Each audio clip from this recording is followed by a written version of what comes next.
Y tal como lo adelantara Andrés Terrero antes de la pausa, el tema de hoy es un tema de historia y un tema de quizás todos nosotros tenemos la voluntad de que nunca más haya un golpe de Estado en ningún país del mundo. Eso es una utopía, pero bueno, vamos a hablar hoy en específico del golpe de Estado de 1963. Sus causas, sus consecuencias, y para eso están con nosotros gente del espacio ciudadano Más Democracia, que trajo unos invitados especiales. Y por orden, para que nuestros camarógrafos no se vuelvan locos, los voy a ir presentando uno a uno de izquierda a derecha. Vamos a ver entonces al licenciado Raúl Hernández, que está con nosotros. También la licenciada Giovanni Pérez Corsino.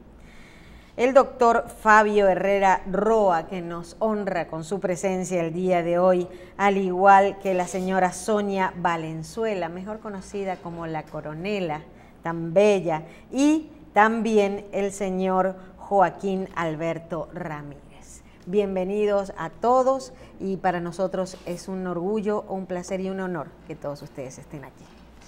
Muy bien, señores, bienvenidos a este espacio. De verdad que hemos tratado de hacer un panel interesante sobre este acontecimiento histórico, como dice Marcela, que debe ser recordado por todos, y más la juventud que no vivió estos momentos y que realmente pueda tener los conocimientos, las experiencias y las lecciones aprendidas sobre este lamentable acontecimiento. Raúl, me gustaría que comenzáramos explicando un poquito sobre lo que significa el espacio democrático que se llama Más Democracia, brevemente, y por qué el objetivo de este panel. Sí, muchísimas gracias por la oportunidad, Andrés, tanto Marcela y también a Michelle Jacín, por la oportunidad que nos permiten, ¿verdad?, en el día de hoy, de compartir con los amigos televidentes de Síntesis este hecho, este acontecimiento que hoy cumple 54 años en nuestra historia contemporánea. Y creo que tiene mucho sentido el hecho de que se realice un panel aquí en este programa como iniciativa, con el apoyo de ustedes, Andrés, de Más Democracia, para recordar, y específicamente lo que tú señalas, muy válido, específicamente con la juventud dominicana que por razones biológicas, ¿verdad?, los jóvenes de hoy que nacieron en los años 80 ignoran o no tienen conocimiento de este hecho histórico. ¿Y qué ha querido Más Democracia? Bueno, precisamente aquí estamos tres directivos de Más Democracia, que es un espacio que está procurando de que el sistema político dominicano sea modernizado, sea fortalecido, y queremos aprovechar este momento, este acontecimiento histórico, para compartir con ustedes el hecho de que tenemos aquí dos actores históricos, dos personas que jugaron un rol determinante en la historia contemporánea, que ustedes lo van a presentar ahora cada uno para que intervengan. En este caso, don Fabio Herrera Roa, quien tuvo una participación muy cercana con el presidente de entonces, Juan Bosch, y en el caso de Sonia Valenzuela, como Marcela la presentó, cariñosamente la conocemos como la Coronela, que siendo muy joven, Andrés, participó en la revuelta de abril, en la revolución de abril. Entonces, yo lo que quiero es reiterar el hecho de que, por ejemplo, nuestro coordinador general no pudo estar presente en el día de hoy, Melanio Paredes, pero nosotros estamos aquí representando a ese espacio ciudadano, Más de Democracia, para compartir unas reflexiones que entendemos que son de interés, básicamente también para no la sociedad en sentido general, sino para la juventud dominicana, Andrés. Muy bien, cuando te referías a la revuelta del 65, hablando de la Coronela, sí, para que los jóvenes estudiantes entiendan, este fue el efecto provocado del derrocamiento con que los dominicanos, tanto militares como civiles, que por eso son guerras civiles, se unieron para tratar de restablecer el orden constitucional. Así es. El señor doctor don Fabio Herrera, abogado, y quien fue en su momento, a la sazón, encargado del protocolo del Palacio de la República Dominicana, en la presidencia del profesor Bosch, fue diríamos, un actor excepcional en el momento de lo que ocurrió. Y nos gustaría que usted nos hiciera una remembranza de lo que fue el golpe de Estado, señor don Fabio. Lo que yo conozco. Sí. Yo era funcionario designado en el Ministerio de Asuntos Exteriores durante el Consejo de Estado. En ese periodo era canciller don Toño Bonilla, don Antonio Bonilla Tile. Cuando pasaron las elecciones y se eligió al presidente Bosch como el presidente de la República.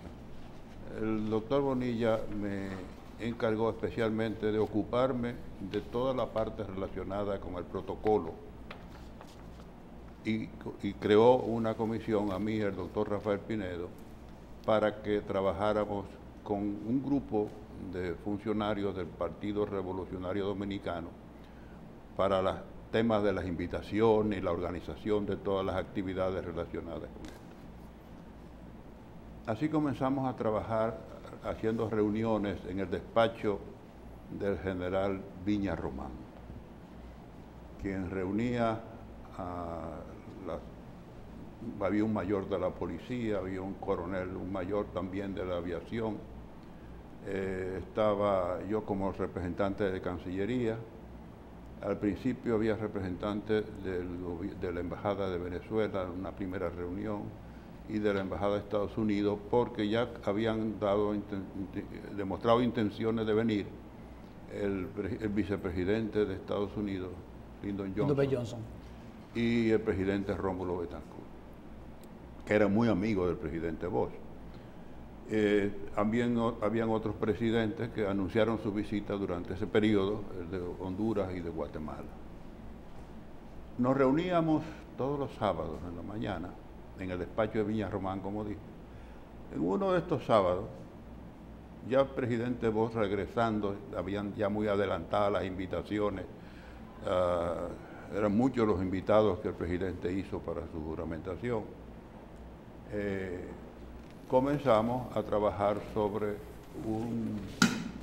el tema de recepción de todos los invitados, la seguridad, y comenzaron a llegar militares de Venezuela y del señor Hill, por ejemplo, de los Estados Unidos, fue quien asistía a las reuniones, venía precisamente a esas reuniones.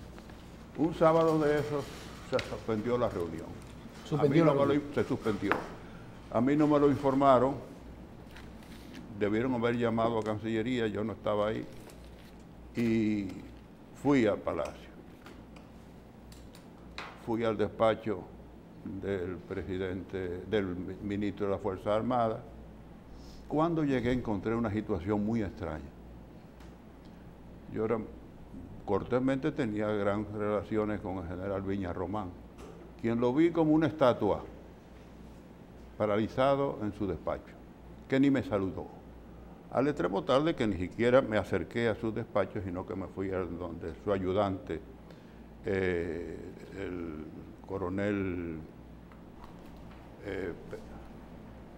escúcheme por el nombre, no lo recuerdo ahora mismo, pero desde el despacho del coronel me dijo, se suspendió la reunión.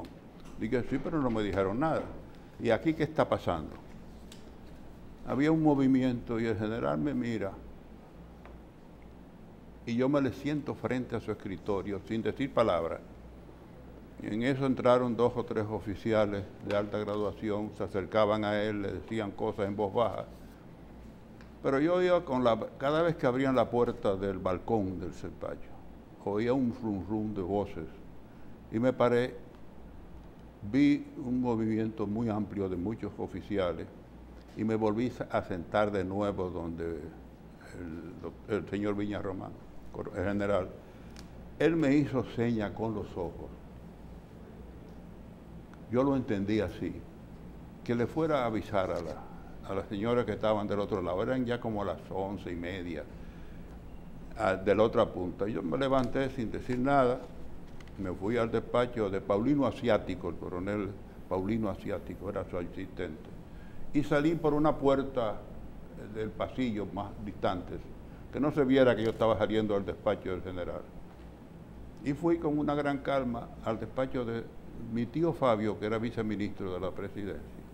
Le expliqué lo que yo acababa de ver y rápidamente por el pasillo interior de los despachos del gobierno, de la presidencia, llegamos al despacho del presidente Bonelli, que estaba ahí presente.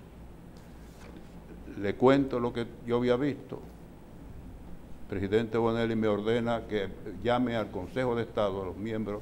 Estaban todos menos Monseñor Pérez. les digo lo que yo había visto de nuevo a los consejos, a los miembros del consejo, y ellos se van. El señor Bonelli me pidió que me quedara en el despacho de mi tío, y ellos fueron todos. Una media hora después regresan. El presidente Bonelli abre la puerta del despacho y me dice gracias, Fabito, y sigue. Espero que mi tío llegue y le pregunto qué ha pasado. Dice, el presidente los llamó a todos los que estaban en el balcón.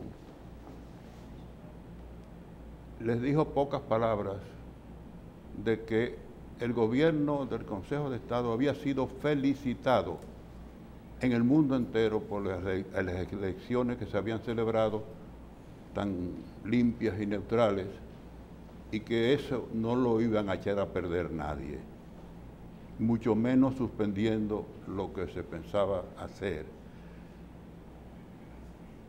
¿Cuál era el plan que había? De que el presidente Bosch llegaba dentro de 2 o 3 días, el 17 de enero creo que resultaba ser, y lo que se estaba planificando era tomar al presidente Bosch en el mismo avión, devolverlo a Madrid. En el mismo avión, devolverlo a Madrid. Le señaló el presidente Bonelli que si todos estaban locos. ¿De qué fecha estamos hablando? ¿Qué fecha? ¿Perdón? ¿En qué fecha estábamos hablando de eso? ¿En qué fecha exactamente? Perdóneme que casi no le oigo, soy viejo y sordo. 17 de enero. 17 de enero. A la fecha creo que era un 17 de diciembre, de enero que llegaba el presidente Bosch. Ok. Del 63, del 63. Ok. Fue antes, venía a juramentarse, Ya. que era el 27 de febrero. Sí. En el momento que se estuvo haciendo esto, la valentía que demostró el presidente Bonelli ante todos les asustó un poco a esas fuerzas, al extremo tal de que para evitar una vergüenza a nivel mundial, todos tomaron la promesa de no mencionar ese episodio, porque sería una vergüenza que se supiera en el país ese episodio. Todos juraron de no decir nada, me dijo mi tío, y se retiró el presidente con el Consejo de Estado. Yo no volví a ver al presidente, yo me fui a mi casa ese mismo día. Pero el martes me convocaron a una reunión, porque se había suspendido la del sábado, ya tenían que acelerar las visitas. Vinieron delegados de Venezuela, de la seguridad de Venezuela, vino el señor Hill del FBI de Estados Unidos, y tuvimos toda una serie de reuniones organizando hasta por dónde era que iba a cruzar, quién iba a recibir, toda una serie y preparar también el recibimiento de todos los invitados, que eso era fundamental. Eran varios expresidentes, exgobernadores, algunos gobernadores, como el de Jamaica y el de Puerto Rico, muy amigos del presidente Bosch, y por lo tanto ya había un trabajo normal que seguir, y de aquello no se habló nada. Te puedo decir que yo fui hasta su muerte muy amigo del general Viña Román. Nunca nos reuníamos en los cumpleaños de doña René en Santiago, él era cuñado de doña René, y nunca hablamos de este tema. Nunca. Ni él intentó, ni yo intenté. Nunca. Y yo no había hablado hasta un día que Funglode decidió hacer un acto con los 50 años. Pedí la palabra 2 veces para hablar de este tema. Y en ese acto no me la dieron. Y entonces, tiempo después, en el Archivo General de la Nación, considerando este un episodio importante en la historia dominicana, me permití relatarlo a la prensa y salió en algunos que otros periódicos sin darle mucha importancia, como es lo que se correspondería, no trataba de buscar otra cosa, sino ya está bueno de que se ocultara lo que pasó, porque aquello sucedió, fue una realidad que no sé si el presidente Bosch se enteró en algún momento. Yo no sé, la amistad de don Antonio Guzmán y del presidente Bosch era extremo tal de que el día del golpe de Estado yo acompañé al presidente Bosch a su casa desde el Ministerio de las Fuerzas Armadas, que estaba en la feria, hasta su casa. Íbamos a ver un ballet de México que había aquí, un ballet folclórico. Se suspendió esa visita. Llegamos a la casa, él me despachó a don Antonio, y yo tenía la costumbre que cada vez que salía con el presidente, mi tío, que era viceministro de la presidencia, yo le llamaba y le decía, ya estoy aquí, el presidente está en su casa, o le informaba lo que se hacía. Cuando yo llegué a mi casa a informarle de esto mismo, me dice doña Lolo, su mujer, mi tía Lolo, que tío Fabio estaba en el palacio, que el presidente Bosch lo había llamado, que iba para allá. Yo llamo al palacio y él me contesta. ¿Qué pasó? No, el presidente me llamó de urgencia que viniera al palacio y está llegando en este momento, después te llamo. Cuando me llamó ya el golpe de Estado había ocurrido, ya él estaba en posición de estar casi preso ahí en el palacio, y quedó en avisarme. En eso comenzaron, yo era funcionario, responsable en Cancillería del departamento administrativo, y me fui al palacio, me fui a la Cancillería. Ordené a la policía que estaba enfrente custodiar la Cancillería. Había un coronel de la policía de apellido Jaín López Peña, que tuvo un comportamiento excelente, hasta esperar las noticias que pudieran ver qué es lo que había pasado. Yo estaba solo, mi esposa en esa época era una joven española, estaba en Puerto Rico despidiendo a un hermano y embarazada. Y la única preocupación que yo tenía en el momento era poder tratar de que recuperara o que volviera allí. Así que estaba fuera de todo contexto el trabajo que había que hacer. Pero ocupé mi puesto en Cancillería hasta el momento que llegó el doctor Marullo Miama, que había sido mi jefe siempre y mi introductor en el Ministerio de Asuntos Exteriores, un extraordinario personaje dominicano, hermano de Luis Miama. Y nada, se fue desenvolviendo el tema. El doctor Héctor García Godoy era el canciller, estaba detenido. Yo me pude comunicar con su familia. Él no tenía el pasaporte porque no había tenido tiempo, era embajador en Washington, había llegado, había estado de viaje en México acompañando al presidente Bosch en su visita a México. Y cuando regresó se encontró que quiso salir y no pudo porque no tenía pasaporte. Y me dediqué a trabajarle, a hacerle 2 pasaportes especiales, que era un tipo de pasaporte que aquí existía, ¿no? Ya no era lo oficial porque no era ministro, sino un pasaporte especial. Conseguirle la visa americana con el señor Harry Sloderman, que era el asesor político del presidente de la embajada americana. Le consiguieron la visa y lo llevé a su casa. Entonces fue la mañana del día siguiente y esperar acontecimientos. Después los resultados fue que a mí también me mandaron al exterior. Poco tiempo después fui a parar a Bélgica por un tiempo y ahí inicié mi carrera diplomática durante 17 años. Muy bien. Vamos se acaba de integrar Michel Jacín al panel. Creo que es interesante el post y durante lo que ocurrió, tanto el gobierno que estaba constituido después del derrocamiento de Trujillo y a las elecciones y todo esto. Yo pienso que es interesante. El profesor Juan Bosch era una persona muy seria, como había dicho, y muy enérgico, y su gobierno estaba centrado en políticas sociales fundamentalmente, y además se centró en una constitución que más adelante vamos a hablar, pero creó muchos roces y mucha incertidumbre a mucha gente, a muchos poderes fácticos, y realmente hasta amigos inclusive que después al final lo traicionaron. Me gustaría que Giovanni Pérez Corsino nos hable un poquito sobre lo que entiende que fue esa resistencia, lo que generó esa resistencia, esos poderes fácticos, y qué cosas realmente pensaban ellos que le podía pasar que provocaron el derrocamiento. Sin lugar a dudas que la historia de la República Dominicana, la ruptura del orden constitucional del presidente Juan Bosch, es una mancha oscura en la historia democrática, toda vez que es el primer presidente elegido en forma democrática en la República Dominicana.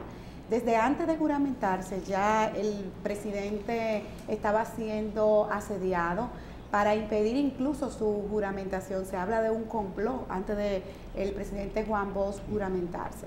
Definitivamente que había una oligarquía a la cual el presidente Juan Bosch, desde la misma concepción de la propia Constitución, y se puede establecer, por ejemplo, en el artículo 171, cuando va hablando de cómo iba a afectar la educación laica y cómo iba a quitar, por ejemplo, ya ahí estaba afectando a la Iglesia Católica, que había tenido entonces un acuerdo, un concordato en el que Trujillo se mencionaba en el término de las oraciones dentro del contexto de las misas. Ya ahí estaba entonces afectando al poder católico, que también influenció desde el púlpito.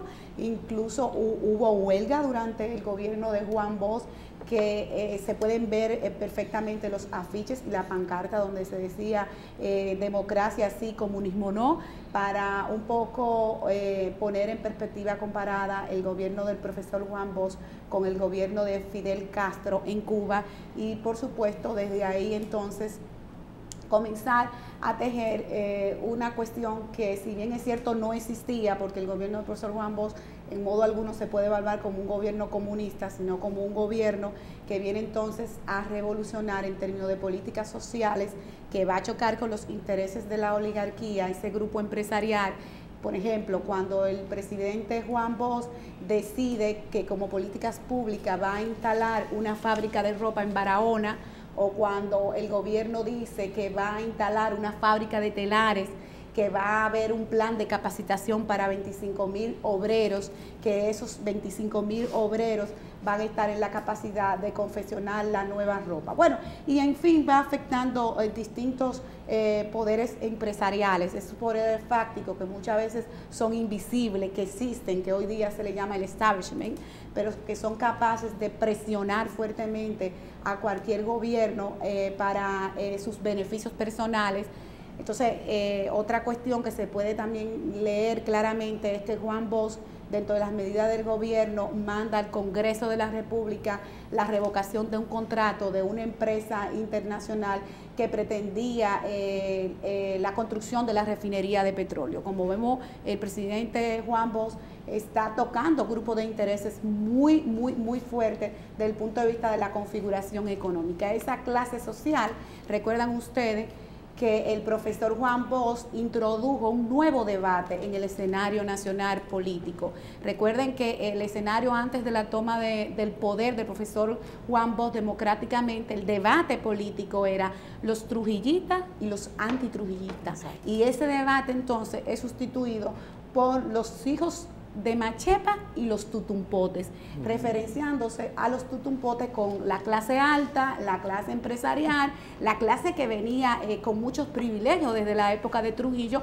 en aras de mantener el poder. Y es ahí, por ejemplo, como el presidente Juan Bosch también choca con los militares, porque esos militares que estaban llenos de prerrogativas durante la dictadura y durante gobiernos anteriores, bueno, pues van a haber lesionado sus intereses.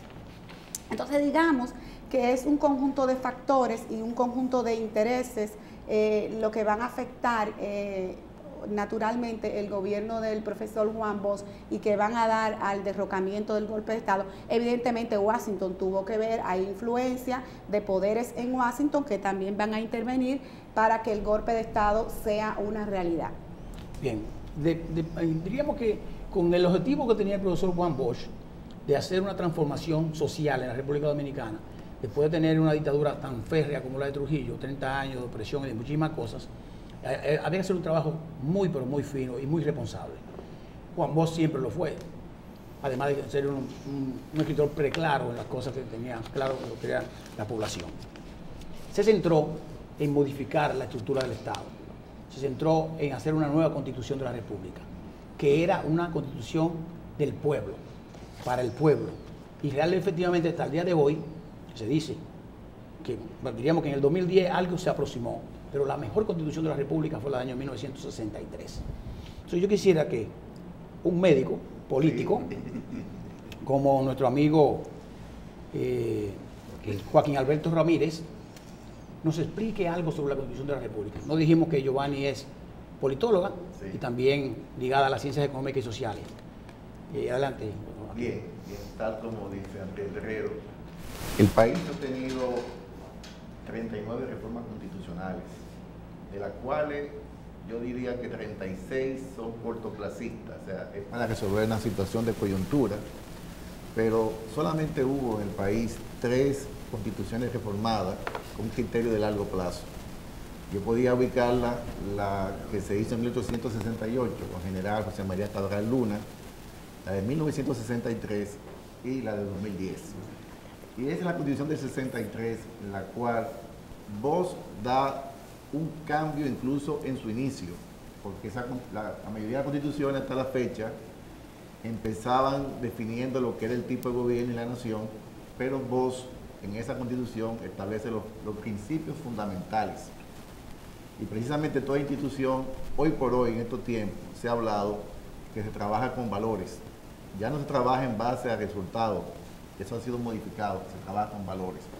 Y esa constitución se caracteriza, cosa extraña, por restarse poder. La mayoría de las reformas constitucionales se han hecho para que la gente concentre poder. Y Bosch lo que hizo fue quitarse poder. Por ejemplo, el indulto, que era una prerrogativa de los presidentes de la República, se eliminó el indulto. La deportación de personas, fundamentalmente extranjeros que se intervenían en asuntos políticos, se quitó también esa prerrogativa y se cambió a ser sometido a la justicia. La Cámara de Cuentas, que la reforma del 66 se presentaba como una terna del Poder Ejecutivo ante el Senado de la República, en el gobierno de Bosch, y bueno, usted que fue presidente de la Cámara de Cuentas, era una terna de la Cámara de Diputados presentada ante el Senado de la República. La Suprema Corte de Justicia, por ejemplo, también por el mismo procedimiento, que la Cámara de Diputados la sometía al Senado de la República. Pero no solamente eso. En cuanto a la división territorial, Bosch agrega el aire, porque toda la constitución hablaba que eran parte del territorio el mar y la tierra, pero ya había aparecido la aeronáutica. Pero lógicamente el espacio aéreo había que considerarlo como parte también del territorio. Pero no solamente eso. Las constituciones anteriores hablaban de que el presidente de la República podía cubrir las vacantes de los alcaldes, en aquel tiempo síndicos, y de los regidores, y él también se eliminó. Es decir, hay un criterio de democratización, de desconcentración, e incluso se establece la no reelección inmediata. Claro. Que la mayoría de los presidentes han buscado la manera, o los 8 años, o y se bajó el sueldo también, ¿verdad? Y él se limitó el mismo. 4 años, podía volver en otro periodo, pero no el consecutivo, o sea, no el siguiente. O sea que, incluso hasta la familia, el término de la familia, se reconocía de por sí la unión consensuada. Y se reconocía a los padres, a los hijos, no importa que cuando se llamaban antes naturales y legítimos, con el mismo derecho. Es decir, es una reforma incluyendo hasta la tierra, que en la tierra solamente tenían derecho a adquirirla las personas físicas dominicanas. Prohibido a empresas, prohibido al extranjero a tener tierra en el país. O sea que fue todo un cambio realmente que hubo en el marco jurídico dominicano. Ciertamente, todas estas acciones de Juan Bosch provocaron mucho más miedo a muchos sectores. Y no hemos entrado todavía en temas de corrupción, que vamos a entrar un poquito más adelante. Todos estos temas, porque Juan Bosch real y efectivamente yo lo he definido como un inflexible. Quizás su inflexibilidad lo llevó al derrocamiento, porque ya los políticos tienen que ser también, entender el balance de las cosas. Lógicamente no ceder, pero sí saber cómo aflojar en un momento determinado para poder mantener el equilibrio del Estado. Pero Juan Bosch no entraba en eso. Juan Bosch era una persona muy directa, muy clara, y no entraba en nada que tuviese que ver con corrupción, y más viniendo de 30 años de dictadura, o sea que todo eso olía a corrupción. La señora Sonia Valenzuela, que nos honra ser nuestra televidente de su casa, según nos explicó, nos gustaría que nos hablara de los planes que ocurrieron después del derrocamiento, cómo la gente se aglutinó para pensar qué hacer para volver a restaurar el gobierno del presidente Bosch, que trajo consigo tantas muertes, tanto sacrificio, pero al final de cuentas no se logró el objetivo. Pero háblenos usted de su experiencia y sus planes que habían. Bueno, buen día. Yo entro, tenía recién cumplido 17 años. Wow. Fui simplemente una coincidencia que entró en juego sin saber qué hacer ni para qué estaba ahí. Simplemente fui un accidente y me usaron porque la persona que me recomendó fue un mes y un día después del golpe. O sea, me ponen en Dominicana de Aviación, en una central telefónica de esa de Clavija, y me dicen que me va a llamar un coronel, que también yo tenía, me dan un memorándum, yo tengo toda la documentación de eso, me dan un memorándum donde me dice que yo también tengo que recibir la valija que venía del aeropuerto en el avión de Dominicana. Entonces me ponen en Dominicana de telefonista y yo me dicen que me va a llamar un coronel y yo una carajita prácticamente entre comillas, ¿verdad? Yo sé que estoy ahí porque el coronel que había sido administrador de Dominicana fue que me recomendó con un coronel que me iba a llamar de fuera. ¿No sabe quién es? No, yo no sé quién es, ni sé, apenas yo sabía que el golpe de Estado y que tumbaron a Juan Bosch. Yo en esa época lo que estaba era en la fiesta de la José Gabriel García, yo no sabía más nada de eso. Entonces, cuando efectivamente, a los 2 días de eso, me llama un coronel y yo le digo, y él me dice qué tengo que hacer, que me va a mandar una correspondencia, que va a venir sellada. En el vuelo. Venía en el vuelo y venía el vuelo con la correspondencia que venía de fuera. Okay. Entonces él me dijo, tú vas a encontrar que el anillo de él, como con... El comprobante. Sí, todo lo que tuviera ese anillo y que dijera frenazo, eso era lo que yo tenía que agarrar. Okay. Y llevármelo para mi casa. Esa era la contraseña. Esa era la contraseña, todo era por contraseña. Es el password en esa época. No, sí, todo a quien yo tenía que dirigirme, Pecuesú, el Clori, el no sé qué, todo era contraseña que yo me la tuve que aprender. Entonces, ¿qué pasa? Cuando me llama le digo, entonces me dijo, me va a llegar una correspondencia, tú te vas a tener que aprender de memoria una cosa y yo te voy a mandar donde unos coroneles para que tú le entregues eso. Y solamente tú tienes que mirar la cara que ponen, cuando reciban, si hacen la cara así o hacen la cara así. Okay. Entonces tú tienes que ir a decirle a un coronel que vive en la José Gabriel García, era el coronel Hernando Ramírez, pero también él le tenía su clave. Entonces le digo, ¿y cómo yo me hago para saber quiénes son esos coroneles? Y me dijo, pues tú eres la coronela. Tú tienes que hacer como, fíjate cómo hacen los coroneles y tú eres la coronela. Cuando yo llame, como no voy a saber quién es que está ahí, yo voy a decir, ¿es la coronela? Y tú vas a decir, sí. Entonces así fue que él comenzó a comunicarse conmigo. Yo estoy hablando de cosas que nunca he dicho porque tengo un libro que pendiente de escribir de eso. Porque nadie sabe realmente el estratega tan grande que fue el coronel. Ese único que fue la cabeza central y el que me dio las instrucciones a mí para entregarle en ese sitio que se llamaba Frenazo. Años después hubo un comandante que fue con el que realmente después yo me conecté, que me quitó ese título y me dijo, usted es la Timaclita. Ese fue el comandante Montearache. Okay. Rana, con quien yo me quedé con los ranas en el edificio Zebra siempre. Ahí los ranas me conocen a mí como la Timaclita. Es decir, que entonces yo empiezo a entregar esta correspondencia y a hacer todas las cosas que él me dijo. Yo tenía que ir con un sobre, miren si ese hombre era un estratega, era una estrella. Ese es mi líder antes de la guerra, porque durante fue Montearache, que fue el que peleó de verdad, sí, ¿verdad? Porque él nunca dejó a Camaño salir de ahí. Dijo, imagínate, una vez lo vi yo sacarle un fusil a Camaño y ponérselo en el pecho, porque Camaño quería ese día, también cogía a pelear el día que mataron a Rafael, sí, que duró 2 días solamente. Duró 2 días. Y en esos 2 días que él duró, una de las cosas que le pregunté, venga acá, comandante, ¿y qué era lo que quería decir ese frenazo?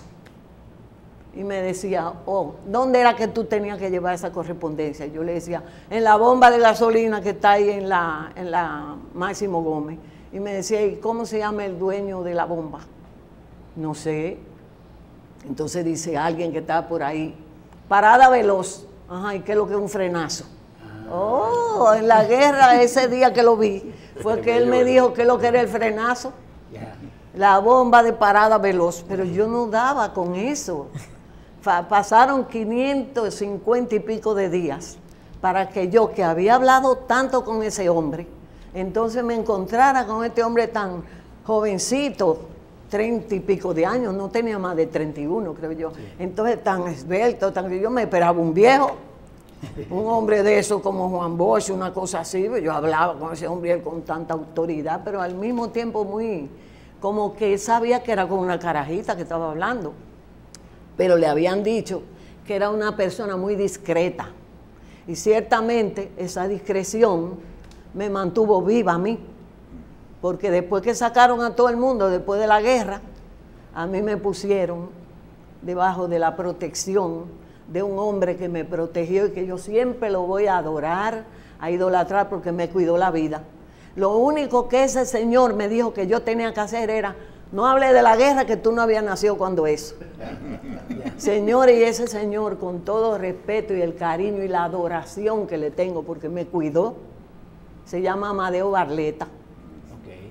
Yo fui la primera mujer que él puso a vender carro en la Santo Domingo Moto. Pero lo único que yo tenía que hacer es que yo no había nacido antes de esa guerra. Entonces... si tienen alguna pregunta al respecto. Y usted logró, usted la ponen a manejar la central telefónica y a recibir la correspondencia sin ningún tipo de vínculo y le designan esos trabajos sin conocerla, sin usted estar involucrada en esas actividades previas, sin nada, simple. Ese hecho de que usted dice, me pusieron ahí a eso. Había un coronel. ¿A usted le dieron esas funciones sin previamente? Bueno, había el coronel, que era el administrador de Dominicana, Polanco Alegría, era amigo de mis hermanos, y entre ellos fue que hablaron que necesitaban una persona que fuera mujer y muy discreta, que se dejara matar y que no hablara nunca. Entonces son los propios hermanos míos que le dicen, bueno, ponga a la rubia, porque esa es una timacle, esa es cuando nosotros estamos enamorados de una y de la otra, no se lo dice a nadie. Esa no vive. Yo tenía 5 hermanos mayores que yo, pero los 3 primeros me usaban con la muchacha y dile a aquella, y mira, y qué sé yo cuánto, y entonces nunca yo ocasioné ningún problema, sino que yo me mantenía con esa discreción. Entonces necesitaba una persona de confianza, y ese coronel fue que dijo, vamos a poner a la rubia. No tenía ni cédula, pero yo guardo como un tesoro tantas cosas, y entre ellas ese memorándum del 26 de octubre del 63, en donde teniendo 17 años me ponen a mí en ese paquete.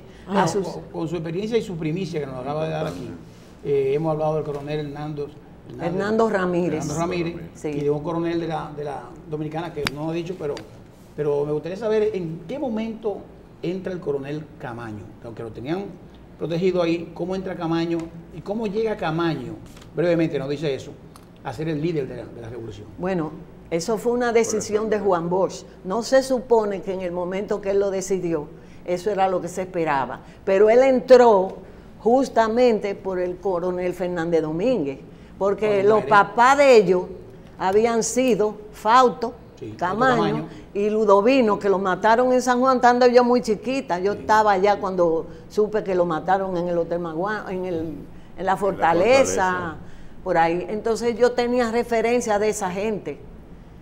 Que resulta, esa familia Camaño y yo hemos estado ligados de siempre. Como sanjuanero. No solo eso, sino que en la época en que Belisario era el jefe, justamente en la época en que me meten en el reperpero. Belisario Peguero. Belisario Peguero.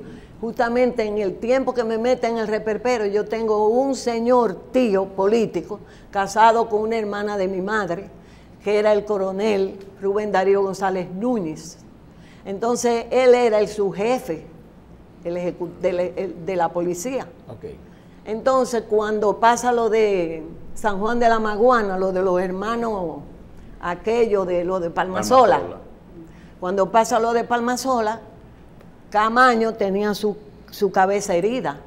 Entonces, en esa época había una farmacia que era de mi tía. Y ahí era que él iba y se curaba, ahí jugaban dominó, iban Claudio Camaño, iba Chichita. Entonces los deditos míos eran finitos. Y Camaño, cuando Chichita venía con la, decían, no, deja que a mí me decían ellos Sonita. Era una bicha. Y entonces en esa época yo estuve muy cerca de Camaño con el asunto de cambiarle la cura. Entonces yo supe por Rafael Fernández de que se había comunicado con Camaño. Y Camaño fue después Camaño era Zulú y Montearache era Cara Pintada. Entonces ellos se comunicaron entre ellos. Y de hecho, digo siempre que fue un accidente, porque qué casualidad. Yo esperaba que la revolución explotara la semana antes, creo que era 17, y no pasó nada. Entonces cuando pasa el 24, estamos todo el mundo desorientado, yo básicamente, porque ese día no había hablado con nadie, hacía una semana que no hablaba con nadie. Entonces, ¿qué resulta? Que me ponen a buscar, porque yo veo que no, entonces un contacto me dice, no, pero tú tienes que ir allí, tienes que ir allá. Entonces cuando voy, no encuentro a nadie. Entonces me voy al malecón esa noche, la noche del 25, con una amiga mía íntima que resultó ser la persona que después le llevaba la comida a Camaño y a Caposi, que estaban en el palacio. Pero yo estaba con los Ranas en el edificio Zebra. Entonces, la mamá de Margarita resultó ser la persona que le hacía la comida a Camaño. Todo eso fue en el momento que se armó, que los primeros movimientos, la primera vez que yo en la guerra, porque éramos amigas, me encontré con Margarita, fue frente al edificio del Jardín Clavel, que ahí fue que se hizo, le prestaron ese apartamento al primer reperpero y a Camaño para que se pusieran ahí. Pero yo ya sabía que Camaño estaba, porque estaba conectado con Rafael. Entonces hay mucha gente que yo creo que está equivocada, diciendo que Camaño se fue a asilar y que esto y que lo otro, que no fue así. Camaño salió a meter a Chichita y a sus hijos, que estaban muy chiquitos, en la embajada, en una embajada que quedaba en la Independencia, esquina Máximo Gómez, que había una iglesia allí, o que sigue ahí la iglesia. En la Embajada Argentina. En la Embajada Argentina. Independencia. Independencia con Máximo Gómez. Esquina Máximo Gómez. Ahí al lado, Ahí no, que al está la lado casa de la de los iglesia, era que estaba esa embajada. Ahí sigue la embajada. Bueno, pues entonces yo sí sabía, y como sabía muchísimas cosas, porque me lo decían ellos mismos, como yo era el contacto con esa gente que tenían que llevarle a Hernando Ramírez todos esos papeles. Entonces con Hernando Ramírez habían otras personas. Había, por ejemplo, él se conectaba, por ejemplo, con Ricardo Boden y con la mayoría de esos pilotos están muertos. O sea, hay un Chaguito Rodríguez Chavarría, hay una serie de pilotos, no sé si Kiko, lo que sea que estén vivos, saben de lo que estoy hablando. Claro. Pero hay muchos, como yo me he separado de la situación, pues es posible que ellos me estén viendo a mí, yo no lo esté viendo, pero que me llamen, que yo estoy viva. Muy bien. Raúl, mira cómo hemos ido enfilando todos los temas. Y yo creo que es importante que el espacio que ustedes han creado de más democracia, aproveche todos estos temas para difundirlo. Nos gustaría, en tu opinión como tu mercadólogo, estratega, planificador, nos diga las consecuencias que ha traído este atraso, porque fue un atraso, del derrocamiento de Juan Bosch y las lecciones aprendidas que nosotros como dominicanos, la juventud, debe, digamos que agarrar para evitar que en el futuro ocurran. Tenemos muchos casos en Latinoamérica de derrocamiento después de Juan Bosch, lamentablemente. Algunos que han salido más o menos y otros pero muy funestos. Pero como Juan Bosch, como lo que teníamos nosotros como dominicanos, lo que venía para la República Dominicana, nosotros hoy tuviésemos un país totalmente diferente. Así es. Tenemos una población llena de valores, no de corruptos, como tenemos muchísimo, en todas las áreas. No gobierno y entidades privadas. Así es. O sea, nadie escapa. Y por eso yo he hablado mucho de transfusión ética en vez de transfusión sanguínea, para ver si nosotros cambiamos la mentalidad de la gente. Ojalá. Sí. Bueno, Andrés, quiero aprovechar para, ya que se ha incorporado con nosotros Michelle Jacín, reiterar el agradecimiento de que nos han dado la oportunidad de estar aquí en el programa. Y yo, como había dicho Michelle al inicio, lo que quiero destacar es el hecho de que este tipo de actividad que hacemos de Más Democracia tienen un fin, que es a la sociedad dominicana, pero también tiene un sector. Nosotros estamos focalizados en la juventud dominicana, Marcel, porque la juventud ignora de muchos hechos con los que estamos pasando balance en el día de hoy. Yo quiero iniciar con una anécdota personal de esas cosas que decía la coronela, de las cosas de la coincidencia de la vida. Resulta que yo, siendo un mozalbete, en 1983 tuve mi primera reunión con el profesor Juan Bosch a propósito de un artículo que yo publiqué en Vanguardia del Pueblo, que fue cuestionamiento a una tesis. Yo le critiqué una tesis a Juan Bosch diciéndole que él se había equivocado sobre la clase gobernante en República Dominicana y la clase dominante, unos folletos que se estudiaban en el partido, en los ciclos de estudio, que se llamaba Coalición de Estudios Sociales, y era uno que era sobre Pedro Santana. Resulta, de esa coincidencia de la vida, que el 19 de mayo de 1983, yo estuve en la oficina con don Juan, que me recibe, y él me obsequió un libro, conferencia de artículos, y me lo dedicó. Y recuerdo, nunca puedo olvidar esa escena en su oficina, don Fabio, que le brillaron los ojos a Juan Bosch cuando recordó a Fernández Domínguez. Eso me impactó siendo un muchacho. Yo tenía 17 años, y cuando él me dedica el libro, se queda pensativo, Andrés. Y ustedes saben que Juan Bosch tenía unos ojos impresionantes, sí, azules. Unos ojos azules realmente impresionantes, y esa mirada se le aguaron los ojos cuando recordó a Fernández Domínguez. Eso le da una idea a uno del vínculo que tenía Juan Bosch, porque la gente habla de la acción de parte de Camaño.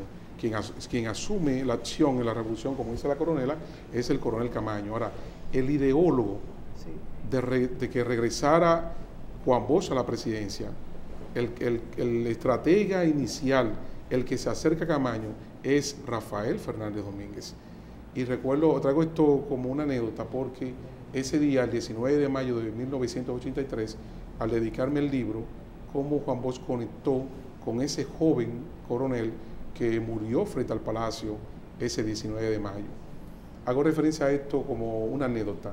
Ahora, yo creo que lo importante nosotros como espacio ciudadano, Michelle, como Más Democracia, lo que nos estamos planteando es que este tipo de hechos no se repitan, Andrés. Marcel, no puede ser que en un siglo XXI como el que estamos viviendo, en la sociedad del conocimiento, en la aspiración que tenemos de que la inequidad social realmente desaparezca de la región. Somos la región más desigual del mundo, y esas son consecuencias lamentables en un sistema democrático. Ese modelo se ha revertido. Y lo que quiero advertir es lo siguiente, miren, eso ocurrió, el golpe de Estado ocurrió hace hoy 54 años, y alguien de las personas que lo están mirando en este momento pudiera pensar que eso, Marcel, ocurrió hace muchos años y que no hay ninguna posibilidad de que se repita un hecho tan lamentable, tan nefasto, como muy bien dijo nuestra politóloga Giovanni Pérez Corsino. Sin embargo, cuando uno pasa revista, Marcel, Michelle, Andrés y los amigos televidentes, a los compañeros del panel, cuando uno pasa balance de lo que ha ocurrido en los últimos años en la región, nos damos cuenta que el peligro acecha a no respetar la institucionalidad en los países. ¿Por qué decimos esto? Porque en Honduras hubo un golpe de Estado en el año 2002, hubo un golpe de Estado contra Hugo Chávez siendo presidente en Venezuela, y todos sabemos en qué situación se encuentra políticamente, económicamente, socialmente ese país hermano.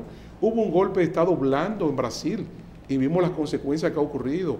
Hubo un golpe de Estado contra Salvador Allende, y miren todo lo que ocurrió en Chile. Claro. Con miles de desaparecidos. 10 años después de Trujillo. 10 años después. En Argentina, entonces, en Argentina, estamos hablando en el Paraguay.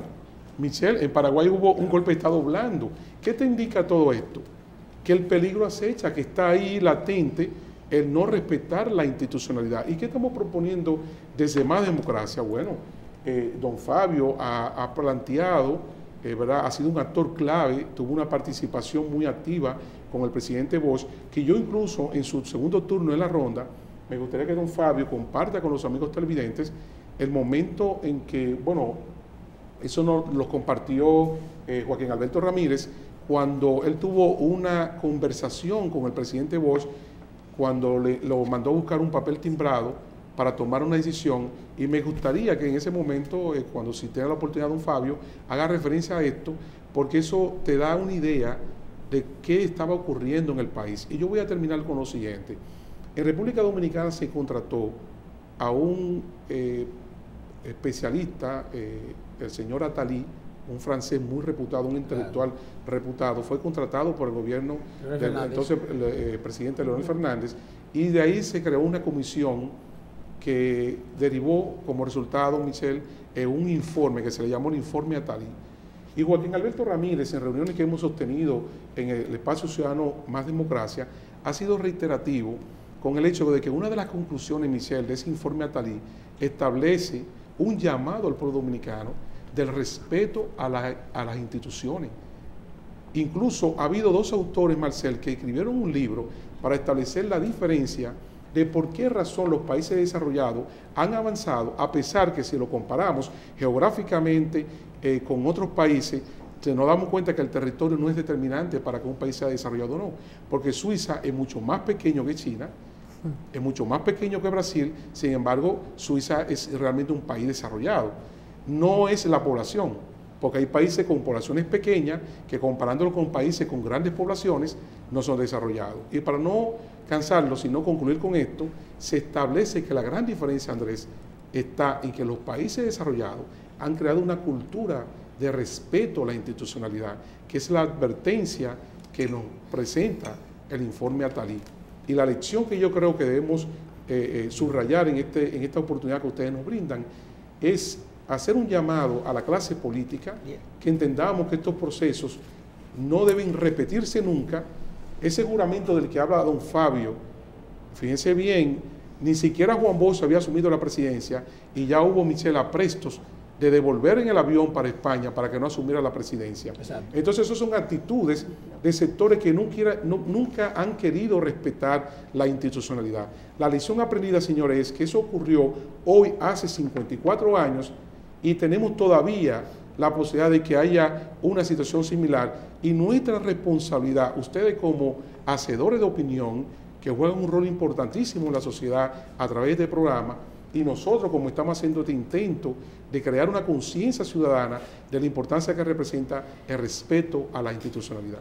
De hecho, déjeme decirle que es importante eso que había dicho originalmente don Fabio, en que el complot comenzó desde antes. Desde antes. Claro. O sea, eso es importante. Sí. El complot comenzó, bueno, ganó este hombre, Desde no se supone que iba a ganar. antes de Entonces ahí, a partir de ahí, vamos a ver cómo esto no arranca. O sea, imagínate, lo pretendía montar en un avión y mandarlo a España, a otro sitio. Precisamente, uno de los que vino aquí a la Pero juramentación... es una primicia, Andrés. Sí, exactamente. Don Fabio no había hablado eso y lo ha dicho en este programa. Aquí hay varias primicias. Exactamente, sí. Realmente, uno de los que vino aquí a la toma de posición fue Lyndon B. Johnson. Cierto. Y Johnson fue el que Siendo autorizó, vicepresidente. que autorizó la Fuerza Interamericana de Paz, Sí, así es. la FIP, así que se llama. Sí. La Fuerza Interamericana de Paz, que no sabemos si son 42.000 marines, 50.000, lo que fueran. Un paquete de gringos, digo, y brasileños, porque algunos se equivocaban, inclusive, yo era muy pequeño, pero yo estaba en el medio, se equivocaban y le hablaban en español a alguien pensando que no iba a entender. Y ahí habían brasileños, hondureños, de todo, porque era la Naciones Unidas, supuestamente para venir a ayudarnos a nosotros. Y no se fueron de aquí los americanos, porque ellos nunca se van hasta que no quede un americano, hasta que quede un americano aquí. Entonces, el último cuando llegó le dijeron, devuélvete, vete, que tenemos que seguir aquí, tenemos que seguir buscando. Esa es la idea. Explíquenos, don Fabio, eso que decía Raúl.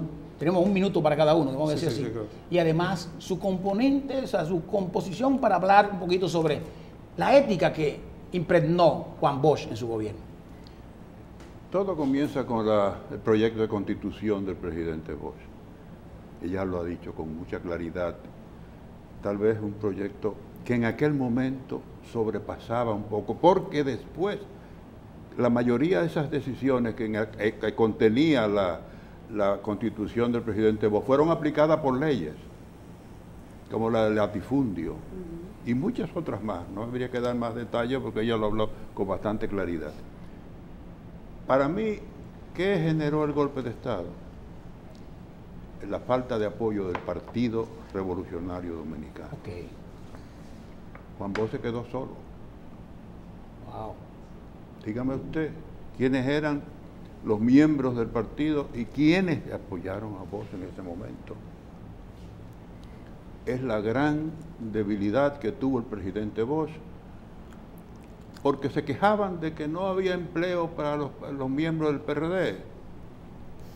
Yo recuerdo una reunión que el presidente convocó a todos los ministros y directores generales y me pasó una bandeja para que yo se lo pasara a todos, que cogieran unas tarjetas. Yo le dije al señor Freite, que era nuestro canciller en ese momento, le dije, coja 4.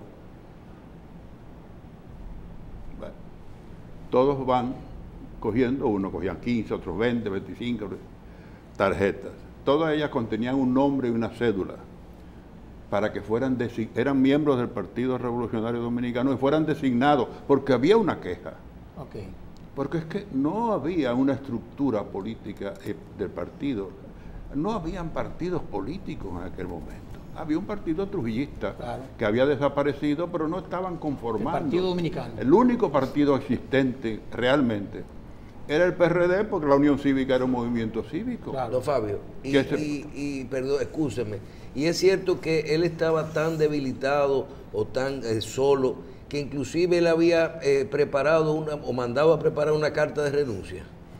Él estaba Eso es cierto. Tengo informes de mi tío Fabio. Exacto. Que esa carta alguien la tiene. La retiró mi tío, se quedó con ella. Nunca supe qué hizo con esa carta. Pero usted la escuchó, lo que yo lamento mucho, y aquí vuelvo y me quejo con mis primos, de que no se hayan publicado las memorias completas de mi tío. Yo leí la primera parte, a la que correspondía a la parte de la familia, su época en Baní, fue en los primeros periodos. Después no me volvió a mandar más de eso. Y la parte de desarrollo político no la llegué a ver. Miguel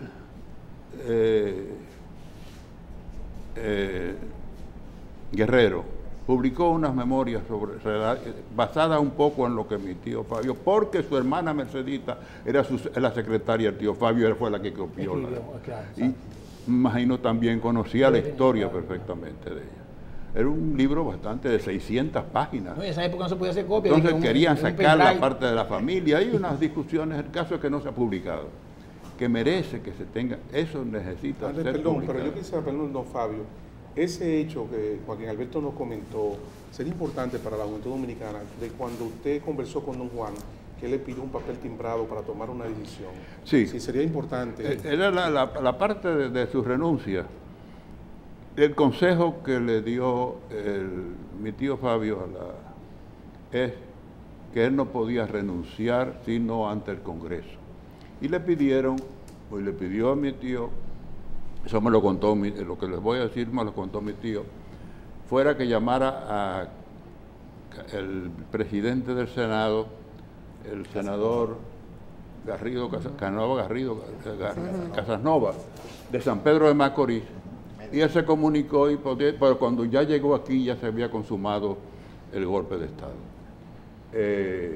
Entonces, ahí hubo ya una serie de otras situaciones muy parecidas a cualquier golpe de Estado tradicional en el mundo. No ha variado nada. Ahora, para mí, el golpe de Estado fue consecuencia de la debilidad de la fuerza política que apoyaba al presidente. Lo dejaron solo. Para mí eso fue fundamental. Yo pienso que eso es un detalle importante, Muy importante. para tomar en cuenta en estos momentos a los partidos. Nadie lo ha planteado, Andrés. Que con eso no se juega, ¿eh? Claro, y más al partido de gobierno. Sí, Sí, pero oye, Andrés, nadie lo ha planteado No, eso. no había oído. Aquí yo se está diciendo un elemento nuevo. No había como oído, lo está- no había lo está oído diciendo eso, Fabio. pero realmente eso sí que es una buena experiencia, pero Muy mala, excelente, sí. para que los actores del momento tomen en cuenta. La soledad Fíjense, del eso poder. significa soledad, Claro. soledad en el poder, pero además una degregación de las fuerzas en el partido. Claro. Sin base política. Me dejaron solo. Sin base O sea, de apoyo. ok. Y de hecho, don Fabio, aunque el complot comenzó antes, Sí. Juan Bosch se encargó, y esto quizás mal por él, de en varias oportunidades en su gobierno hablar de que a mí no, si me dan un golpe de Estado, lo que mencionaba, lo decía, o sea, él estaba consciente de lo que estaba Sí, él pasando. estaba Sí, sí. Inclusive una reunión junto Sí, con sí. militares de las Fuerzas Armadas, acusó a unos militares Claro. de un complot y dijo, y si me tumban tal cosa. O sea, realmente había un asunto que, bueno, había Mucha tensión. Andrés. mucha tensión. Hay algo que quería agregarte. Venía de lejos lo del golpe. Recuerdo en una oportunidad visitamos la base de San Isidro, donde por primera vez el presidente Bosch hizo un ataque, una mención al anticomunismo. Ok. Y yo lo oí en un general que solamente dice, qué tarde lo ha hecho. Dijo un general. Oye, eso. Qué tarde lo ha hecho. Sí, porque lo que se pensaba era que era comunista. Claro. Mire, yo pienso que la coronela Sonia Valenzuela nos dé un mensaje con esa experiencia vivida a la juventud para, primero, empoderarse de lo que es una lucha, saber lo que es el coraje y pensar en qué hay que hacer si volviese a ocurrir. Yo quiero, antes de eso, yo quiero decirle dos cosas importantes que para ustedes van a ser una primicia y que yo la tenía guardada para un libro, pero Excelente. También lo voy a hacer eso. La va a Sí. compartir aquí en este panel. Le voy a decir a ustedes cómo fue que los ranas entraron en el momento del 25 por la noche, 4 ranas. Y como les dije ahorita, yo fui un accidente providencial para eso. Fue la manera como al otro día de ese acontecimiento yo conozco a Monte Arache. Y fíjense, yo estoy con Margarita Pedemonte y sus hermanos en el malecón, en el obelisco que está frente a la cosa de la pelea esta, el Eugenio María de Hostos. Nosotros estamos ahí, estamos hablando de qué es lo que está pasando, porque hay militares que están cogiendo para el Parque Independencia, pero hay gente al único que yo conozco ahí, al único que yo he visto así directamente es a Quiro Pérez. Bueno, entonces, nos estamos en el malecón cuando vemos una gente que vienen como cruzando, y uno de ellos decía, pero parecen tiburones. Digo, no, vamos a coger piedras, que son los del Cefa, que vienen por ahí. Entonces, desde abajo, 4 ranas. Uno era Aníbal López, el otro era Villanueva, y el otro era Quesada, y el otro Johnny, no me acuerdo el apellido.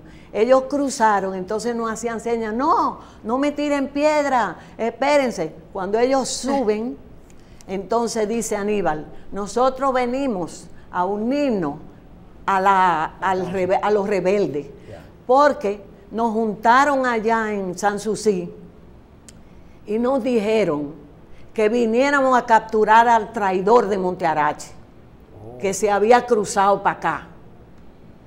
Entonces, digo, ¿pero quién es Montearache? Dice, el jefe de nosotros, que le había pasado un accidente y estaba afuera en un hospital. Montearache tenía la cara llena de muchísimas, sí, esa se la sacaba yo a cada rato, déjame quieto.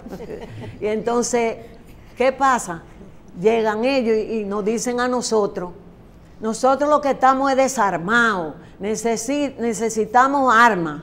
Entonces, yo me acordé de que yo vivía en la José Gabriel García número 6. Ahí hay un sótano. De ese sótano se veía la comandancia de Puerto.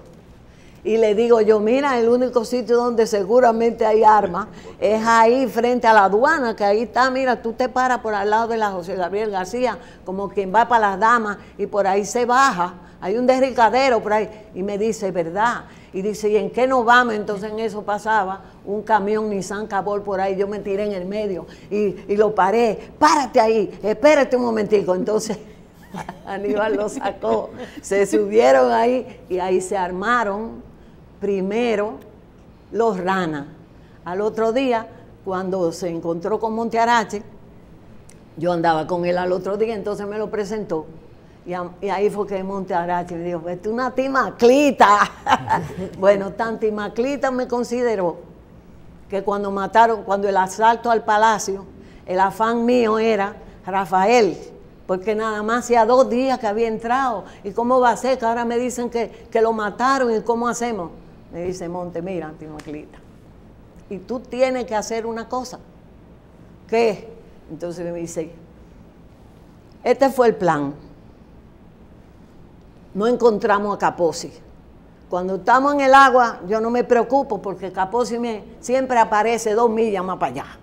Pero ahora yo estoy preocupado porque él tenía que estar aquí y él debe estar ahí. Y como, vete que tú eres la única que va a conocer a Capozzi, yo no puedo mandar un rana a nadie, ni un guardia para allá. Tú eres la que tiene que coger para allá y encontrarme. ¿Y cómo cojo para allá? Espérate, que viene una ambulancia ahora con una monja y un chofer. Y a mí, yo fui exactamente al lugar, y mientras el chofer de la guagua decía, ese tiene que ser un gringo, digo, no, ese Capozzi. No se reconocía porque le habían dado un tiro en ese ojo y tenía la cara morada, inflamada, pero yo lo reconocí por un tatuaje que tenía en un brazo. Y él, fíjate la cosa de Monte, atento a Timaclita. Timaclita, tú tienes que ir allí a hacer tal cosa. Entonces, yo quería hacer eso. Por último, sí me encanta esa idea de decirle a la juventud, a esa gente que nada más está pensando en reggaetón y en fumadera y en la juca. Ponte a defender a tu país, que estamos en un momento muy arriesgado y peligroso. Aquí no puede haber invasión de ninguna clase. No me importa si son haitianos o son qué cosa. No puede ser. Y el presidente tiene que salir a defender esta patria. Esto no puede seguir de esa manera. ¿Es cuánto? Amén. Bueno. Hay muchas cosas más. Que decir. Hay muchas cosas más. Hemos terminado con una proclama. Sí, claro, hay una proclama, hay muchas primicias. Claro. De verdad, Michelle. Pero hay que agradecer, yo creo que vamos a tener que hacer la parte 2 y la 3. Exacto, exacto. Muchísimas gracias, señor, y espero que esta iniciativa de ustedes continúe, inclusive creo que fuera de profundizar en este tipo de temas y de educar, hay muchos otros temas que podemos seguir avanzando y aprovechar esas experiencias, esa memoria histórica de mucha gente valiosa que tiene nuestro país. Muchísimas gracias por estar con nosotros hoy. Muchas gracias. Gracias. Marcela. Vamos a pausar, ¿les parece? Muchísimas gracias por haber estado con nosotros. Un honor. Muy interesante. Hacemos una pausa.